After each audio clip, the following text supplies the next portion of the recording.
Fast bowling मुझे लग रहा है अफगानिस्तान जो है इन तीनों टीमों में, मुझे लग रहा है कि उन कंडीशन को देख के उनके जितने प्लेयर हैं वो सारे CPL खेले हुए हैं। जो उनकी कोर है ना, कोर जो 6-7 प्लेयर हैं उनके, राशिद, नबी, ज़ादरान की बात करें, उनके विकेट कीपर बैट्समैन जो ओपनर हैं उनकी बात करें, गुरबाज की, ये सारे CPL पिछले 2-3-4 साल से रेगुलर खेल रहे हैं। तो उनके लिए कुछ नथिंग न्यू। मुजीब हैं, मुजीब उनके स्पिनर, वो भी।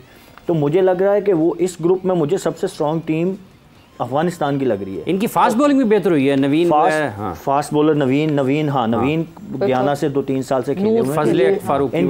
फजले फारूकी हैं। तो एक कंप्लीट टीम आपको नज़र आती है उन कंडीशन के हिसाब से। बैटिंग आप देखें, ऑलराउंडर उनके पास अच्छे हैं, बॉलिंग तो उनके 5 के 5 बॉलर ऐसे हैं जो तगड़े हैं कंडीशन के हिसाब से।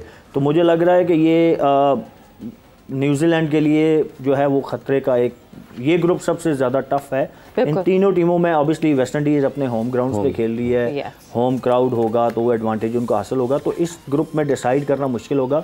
मुझे न्यूजीलैंड के लिए थोड़ा ख़तरा लग रहा है, क्योंकि न्यूजीलैंड जितनी मैं CPL वहाँ पे खेला, न्यूजीलैंड के प्लेयर वहाँ पे आके कभी भी इम्पैक्ट क्रिएट नहीं कर सके because of the nature of pitches. Slow pitches हैं, उनकी बैटिंग वहाँ स्ट्रगल करती है। बॉलर उनके पास स्पिनर सूदी हैं, वो सेंटनर हैं, बॉलिंग स्पिनर उनके अच्छे हैं, लेकिन फास्ट बॉलिंग को इतनी हेल्प नहीं मिलती। बोल्ट हो गए, सऊदी हो गए, शायद उनको इतनी हेल्प वहाँ पे नहीं मिलेगी। तो मुझे लग रहा है कि न्यूजीलैंड के लिए थोड़ा मुश्किल होगा। ओके जी, ग्रुप डी की तरफ नजर डालते हैं। ग्रुप डी पे नजर डालते हैं और यहाँ पर बांग्लादेश भी है, साउथ अफ्रीका भी है, श्रीलंका भी है, नेपाल भी है और नीदरलैंड्स की टीम भी ग्रुप डी में मौजूद है। तो यहाँ पर भी जो ऊपर की 3 टीमें हैं, बांग्लादेश अभी अमेरिका से हारी है सीरीज़, फिर साउथ अफ्रीका और श्रीलंका हैं। तो वसीम साहब, बांग्लादेश भी अगर कंडीशंस के एतबार से बात की जाए तो लोग इनको देखते हैं, क्योंकि ये अपने मुल्क में जब खेलते हैं तो स्लो पिचेस के ऊपर ये बड़ी मुश्किलात खड़ी करते हैं। देखिए, विद इन द ग्रुप देखते हैं तो आपको मतलब एक क्लियर जो फेवरेट्स नजर आते हैं वो साउथ अफ्रीका पर नजर आता है। बाकी जगह पे आप देखते हैं कि दोनों टीमें तगड़ी। यहाँ पे अगर हम देखते हैं तो साउथ अफ्रीका को क्लियरली एक नज़र आती है कि एक तगड़ी टीम है। उसके बाद श्रीलंका, बांग्लादेश, अब दोनों की स्ट्रेंथ अगर हम देखते हैं तो वही कि अपनी कंडीशंस के अंदर ये बेहतर परफॉर्म करते हैं। लेकिन अगर हम बैटिंग की बात करते हैं तो वो थोड़ा एज देते हैं आप श्रीलंका को, कि उनके पास थोड़े एक्सपीरियंस बैटर्स भी हैं और वो ज़्यादा बड़े मैचेस में अच्छा परफॉर्म वो करते हैं। लेकिन जो खतरे की घंटी बजा सकते हैं वो डेफिनेटली नीदरलैंड्स की टीम है, कि वो किसी भी कंडीशंस के अंदर कि वो आगे, हालांकि वो लिमिटेड से उनके रिसोर्सेज होते हैं, चाहे वो बॉलिंग के हैं चाहे बैटिंग है, लेकिन यूटिलाइज उनको बड़ा ज़बरदस्त करते हैं। पाकिस्तान के खिलाफ भी वर्ल्ड कप का मैच अच्छा खेले थे, 280 समथिंग पे जो 50 ओवर्स का वर्ल्ड कप था। जी। नीदरलैंड देखें, इन्होंने भी हराया हुआ वर्ल्ड कप के अंदर, उन्होंने अपसेट किए, इंग्लैंड को इन्होंने हराया था वर्ल्ड कप पिछले T20 में। इनकी बदौलत हम सेमीफाइनल पहुंचे थे, साउथ अफ्रीका को हराया था इन्होंने। तो ये भी मतलब उस लिहाज से आप देखते हैं तो एक तगड़ा ग्रुप ही आपको नजर आ रहा है।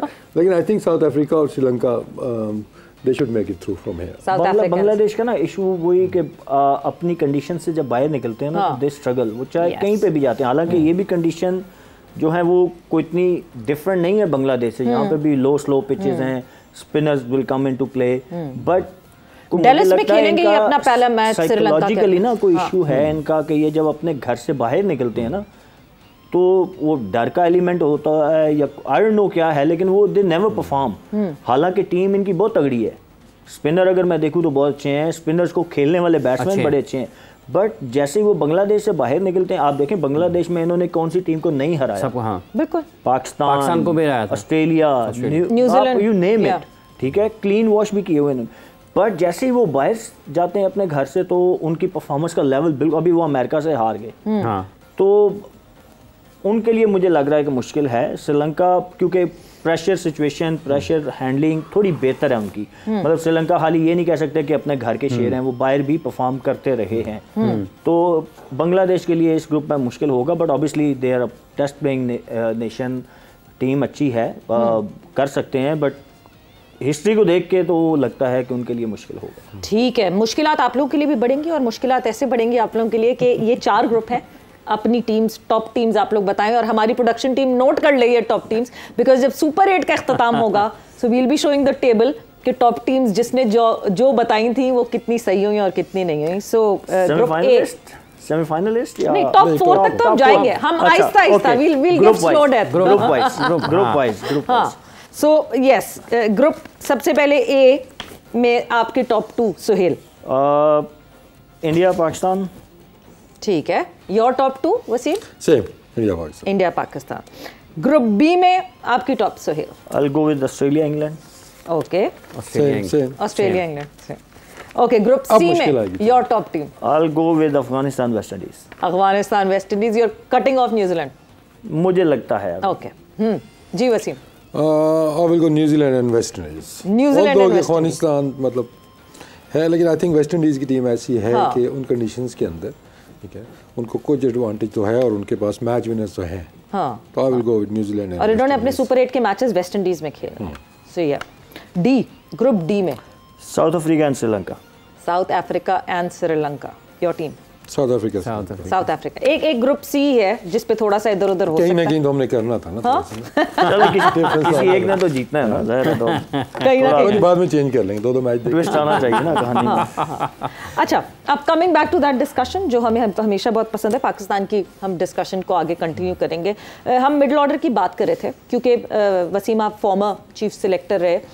हमारे डोमेस्टिक में आपको दिखता है कि कोई ऐसा है जिसको हमने मिस आउट कर दिया और हम नहीं लेकर जा रहे, उसको स्क्वाड में क्यों नहीं रखा हुआ? मिडिल ऑर्डर, मिडिल ओवर्स, ये कैसे होगा, क्या होगा? क्या हमारे डोमेस्टिक में कोई ऐसे प्लेयर्स हैं जिनको हम मिस आउट कर गया? बट इसका जवाब मैं आपसे ब्रेक के बाद लूंगी। जरा सोचें अपने जहन को, वो करें कि कौन कौन से आपको नाम सोचने का वक्त दिया है। बिल्कुल सोचने का वक्त दे रहे हैं, बिकॉज एक ब्रेक पर जा रहे हैं और ब्रेक से जब वापस आएंगे तो डिस्कशन को यहाँ से आगे बढ़ाएंगे।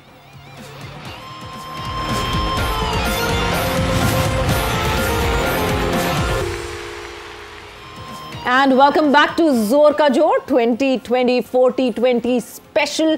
और ये ट्रांसमिशन शुरुआत हो चुकी है इसकी, एंड कल से T20 वर्ल्ड कप 2024 की भी हो जाएगी शुरुआत। उस मैच के हवाले से भी बात होगी because USA and Canada would be in action. Dallas में ये मैच खेला जाएगा, the first inaugural match of the world cup and साथ ही साथ the first T20 world cup match for USA and Canada. बिल्कुल ऐसा ही है। और चूंकि ये जैसे शुरू में बात की अमेरिका में क्रिकेट के हवाले से कि वहाँ पर क्रिकेट को फ़रोग मिलता है या नहीं मिलता, लेकिन एक फ़रोग ज़रूर होगा वहाँ पर। ये ज़रूर हो सकता है सुहेल, चूँकि खेल कर भी आए, इनसे भी जानेंगे कि जो लीग क्रिकेट है उसके लिए एक नई मार्केट ज़रूर खुलेगी, क्योंकि हर साल आपको लीग क्रिकेट वहाँ पर होते हुए नज़र आ सकती है। उसका सिलसिला शुरू हो चुका है, लेकिन कहीं ना कहीं ये किस हद तक इसमें मकबूलियत आती है अवामी सतह पर, वहाँ पर लोग उनके कितने इन्वॉल्व होते हैं, क्योंकि UAE में भी हमें क्रिकेट तो होते हुए दिखाई देती है, लेकिन जो उनके लोकल हैं वो ज़रा कम वहाँ पर निकलते हैं। लेकिन एक बड़ी मार्केट जो क्रिकेट की इकॉनमी है उसके लिहाज से अमेरिका एक अहम मुल्क ज़रूर होगा मेरा ख्याल आने वाले दिनों में।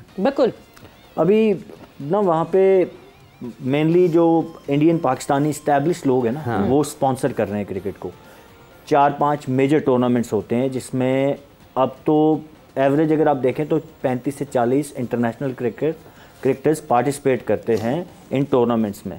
वो ये अप्रैल से सिलसिला शुरू होता है और दिसंबर तक होता है। इसमें मतलब एक सीजन है, मेजर लीग, माइनर लीग, ये सब ये अलग हैं। उसके अलावा 4-5 प्राइवेट टूर्नामेंट्स होते हैं जिसका $1 लाख $2 लाख इनाम होता है, और प्राइवेट लोग हैं जो कि अपनी टीम्स बनाते हैं। शौकीन आप कह सकते हैं, जो क्रिकेट के शौकीन हैं। मिनी फ्रेंचाइज आप बोल सकते हैं कि वो अपनी फ्रेंचाइज बनाते हैं। उन्होंने अपनी अपनी टीम्स बनाई हुई हैं बाकायदा, उनके पे रोल पे हैं। कुछ लड़के जो पाकिस्तान से भी आपको पता है, कुछ लड़के गए हैं न्यूजीलैंड, साउथ अफ्रीका से। उन्होंने वो लड़के अब वहीं पे रहते हैं। They look after them. उनको क्लब क्रिकेट खेलने को मिलती है, क्लब मैचेस की फ़ी उनको मिलती है।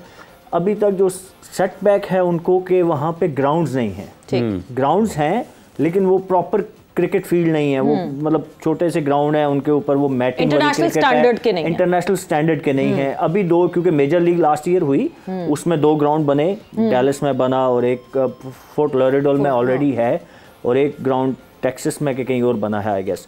तो ये 3 तो प्रॉपर इंटरनेशनल स्टेडियम अब उनके पास आ गए हैं। तो लोगों ने इन्वेस्ट करना शुरू, इसको एज ए बिजनेस लेते हैं वहाँ पे ना लोग, क्योंकि बहुत ज़्यादा कम्युनिटी है इंडिया पाकिस्तान से जो लोग वहाँ रहते हैं, क्रिकेट खेलते हैं।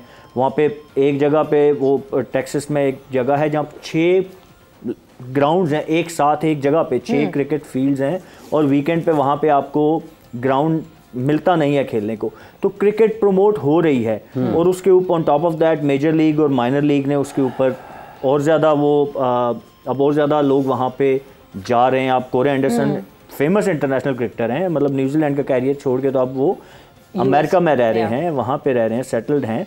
तो क्रिकेट प्रमोट हो रही है। जो हमारे यहाँ से लोग गए एशिया से, उनकी जो जनरेशन है, नेक्स्ट जनरेशन जो बच्चे हैं, वो अपने बच्चों के ऊपर इन्वेस्ट कर रहे हैं, उनको एकेडमीज़ में भेजते हैं, बाकायदा उनको ट्रेनिंग। अब वहाँ पे क्रिकेटिंग कल्चर डेवलप हो रहा है। इससे पहले सिर्फ यही था कि शौकीन मिजाज जो लोग यहाँ से इमिग्रेंट जाते थे अपना शौक पूरा करने के लिए वीकेंड पे को क्रिकेट खेल ली, but now from last 5-6 years वो एक बाकायदा प्रोफेशन बनता जा रहा है। तो जो क्रिकेट लोग वहाँ के लोकल जो देखते जाएंगे क्रिकेट, तो इंस्पिरेशन बनती जाएगी। अब वर्ल्ड कप भी हो रहा है, तो आप देखेंगे कि आने वाले 5-7 सालों में यूएस से एक मेजर मार्केट होगी क्रिकेट की, क्योंकि आपको पता है वहाँ पे पैसा काफ़ी ज़्यादा है।